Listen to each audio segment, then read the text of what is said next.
अब हुने सडक आन्दोलनबाट आउने राजनीतिक परिवर्तन चाहिँ संवैधानिक हुँदैन, के हो संवैधानिक हुँदैन। अबको जनता सुन्नु, जनताको अबको सडक आन्दोलनबाट परिवर्तन भयो भने संवैधानिक हुँदैन। संवैधानिक त्यो हुँदैन। प्रेडिक्सन तपाईँले गर्दै हुन्छ आज। त्यो यो संविधानलाई चाहिँ फ्याँकेर कुल्चेरै अगाडि बढ्छ। त्यो भनेको के 47 जस्तो चाहिँ 47 सालको संविधान फेरि एक्टिभ हुन्छ? होइन, त्योभन्दा पनि चाहिँ राइटिस्ट संविधान आउनसक्छ। त्योभन्दा पनि राइटिस्ट जस्तो संविधानिक खतरनाक कुरा गर्नु मन त्यही जस्तो होइन, सडकबाट अब हेर्नुहोस् न, मान्छेहरूको मुड, नेसनको मुड कस्तो छ भने यिनीहरूलाई चाहिँ अब संवैधानिक निकास दिने होइन, यिनीहरूलाई देशैबाट चाहिँ बाहिर निकाल्ने, यिनीहरूलाई चाहिँ घर घर छिरेर चाहिँ लखेट्ने भन्ने छ नि, त्यो छ अहिले।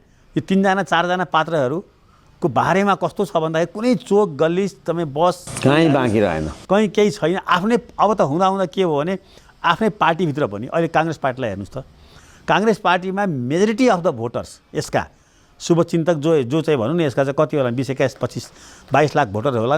ल आज चाहिँ मलाई लाग्छ चाहिँ अब 90%ले किन कुलमानलाई निकालेको, किन बालेनलाई काम गर्न नदिएको भनेर बसेका छन्, लेखिरहेछन्।